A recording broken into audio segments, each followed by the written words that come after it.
Welcome to our Friday Contemplation. I'm Karen Sullivan and this is Soul Symbols Astrology. Get your earphones on, put your feet up and enjoy a reflection. Today I want to spend some time with the symbol of fire. Fire has many faces. It can arrive as a gift, as ordeal, as purification, or as something quietly kept alive. And as I've been sitting with the current sky, that recent Aries ignition, Vesta transiting through Pisces, and the sense of a larger fire and air pattern building toward July, I've been thinking about sacred fire in myth, ritual, astrology and alchemy. So in this contemplation, I want to move through the figures of Prometheus, Gibil and Hestia, or Vesta, and reflect on the inner alchemy of fire, what ignites us, what purifies us, what dissolves and what must be tended if something true is going to endure.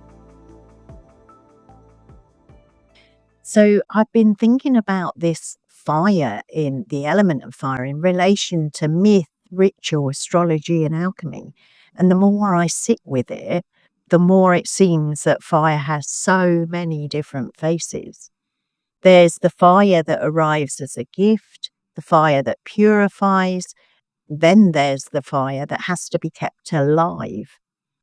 We have a fire that disrupts a settled life and a fire that gathers life around a center.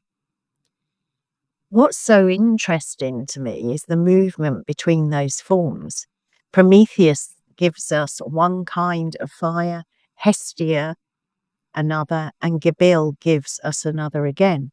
So when I place those together, I don't see three disconnected stories.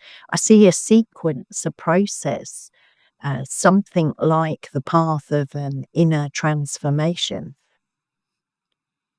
Prometheus is that spark from above. He brings or steals fire from the gods and brings that into the human world. So that myth carries a sense that fire is more than a practical tool. It's consciousness, it's craft, vision, daring, participation in something that exceeds mere survival. So it's the quickening of human life and that moment when something enters the field and changes the terms of existence. And that image has real psychological force. Most people know what it is to feel that spark entering their life, that thought that arrives and it won't leave, or a longing deepening, or a creative impulse and inspiration that takes hold. It can come in the form of a spiritual hunger and a sense of meaning appearing where there'd only been routine before. So there's a feeling of something catching, something lighting. So that is a Promethean moment. And it matters because it reminds us that much of which is important in life doesn't feel manufactured. It feels given, received. It feels as though something has come towards us, but we still have to respond to that and act. But the first spark often arrives with the feeling of a gift, even when it's disruptive. And that spark isn't the end of a process, it's the beginning of it. Once the fire enters the vessel, it starts to work, it starts to alter the material. It puts pressure on what was fixed and reveals strain lines. It can heat whatever has gone cold within us and it can animate, but it also exposes. And this is where alchemy starts to become useful as a language. Alchemy understands that change has stages. It sees heat is part of that transformation. And it understands that something can't become other than it has been without passing through pressure, breakdown and reformation. In the symbolic language of alchemy, one of the early and essential moments is nigredo, the blackening. The material darkens and enters breakdown and old form begins to fail. That is one of the most valuable things in alchemical thought for me. It gives dignity to the difficult middle. It tells the truth that a genuine process of change doesn't feel clean or triumphant all the way through. There's usually a phase where things lose coherence, a structure that once held the psyche together starts to crack. It can be a way of seeing the world can no longer be maintained, or a familiar identity begins to feel thin or false. So we can feel more awake, but less certain at the same time. That is often the first effect of a greater consciousness coming online. It doesn't flatter the self, it unsettles it. So when I think about Prometheus giving fire to humanity, I don't only think of brilliance, vision, or power, I think of consequence. Fire changes the human condition because it changes what can happen. It makes more possible and it makes more necessary. Once the life is lit from within, it can't simply go back to sleep. And Gibil interests me here because he brings in the ritual fire, whereas Prometheus gives the fire, steals the fire and gives it to us. Gibil brings ritual fire, purifying fire. So fire used in acts of cleansing and protecting. So with Gibil, the question is no longer only how the spark arrives. The question becomes what fire does once it's active in the field. Fire burns through, it clears, it tests, and it can be invoked as part of a rite because it changes the state of what it touches. So that gives a second dimension to inner work. There are times when the psyche doesn't need more inspiration, it needs purification, it needs a clearing out. And it needs that truth, friction, honesty, and a willingness to stay with what's become, in some instances, extremely uncomfortable. It needs a fire that reduces excess and brings the essential forward. And this is where I find the symbol of incantation useful. Ritual fire and the spoken word belong together in many traditions for a reason. Fire concentrates attention. It marks an act as serious. It creates a threshold. Speech spoken into that space carries a different weight. The word's no longer casual. It's directed, charged. It participates in an intention. When we sit in a circle, whether there's a literal fire or not, it is very ritual. We are speaking into the middle of that fire, metaphorically. And in an inner sense, that raises a practical question. What are we speaking into our own lives? What phrases are we repeating? Or what are the forms of thought that we're feeding? So the question is about what is being strengthened through language and what is being weakened through it. Because speech can inflame and purify. It can keep our confusion circulating, or it can bring our lives into alignment. It can support the fire of resentment, vanity, and reaction, or the fire of honesty, meditation, contemplation, resolve. A lot of modern life runs on intensity, but that's not the same thing as transformation. You can be intensely reactive and remain unchanged in any deep sense. So we can be full of heat and still moving in circles. Sacred fire, as I understand it, does something more exact. It burns through falsity and reveals where there's residue, distortion, or excess. It reduces, it simplifies, it clarifies. And that's why Gibil belongs in this contemplation. He helps name the phase of the work where the issue isn't about inspirational vision, but about cleansing. Something has to be brought into the fire so that it can lose the form it's been clinging to. And then we have Hestia, and that brings us to the hearth. And Vesta, I've mentioned Vesta, is the equivalent. She does the same in the Roman form. Hestia is Greek. Vesta is Roman. And this is the fire at the center of the home, of the temple, of the communal life. So it's not Prometheus fire of theft or that fire of ordeal in its most dramatic form. This is the kind of fire that is kept, and it marks continuity. So it's that fire that says life depends on what is tended daily. So it's a very important correction to some of the more inflated ways of speaking about transformation. Many people can be drawn to the dramatic moment, to that breakthrough vision, or the collapse, the initiation, that image of the phoenix rising from the ashes. And those images have rightly got their place, but the most real change is quieter than that. It has to be maintained. It needs structure. It has to be woven into ordinary life, into the material. Without that, intensity passes and very little is altered in a durable way. The hearth is a better image for integration than the blaze. The hearth suggests to us rhythm, continuity, center, and care. It suggests that the sacred isn't something that arrives in unusual states.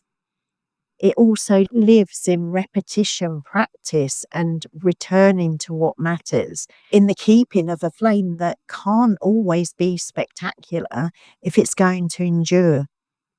And that is one reason that Vesta, the asteroid in Pisces, feels so interesting symbolically at the moment. Pisces changes the register. The hearth is still there, but it becomes more inward, more devotional, more contemplative. The image that comes to mind is a less public fire and more of a lamp kept lit in a quiet place. It's a flame associated with prayer, meditation, surrender, retreat, memory, feeling, and the unseen. Vesta in Pisces brings the sacred flame into contact with the waters of dissolution. It doesn't cancel the fire, it changes the way we understand it. And because Venus is exalted in Pisces, and today it's Friday, so it's Venus's day, the symbolism becomes even more resonant.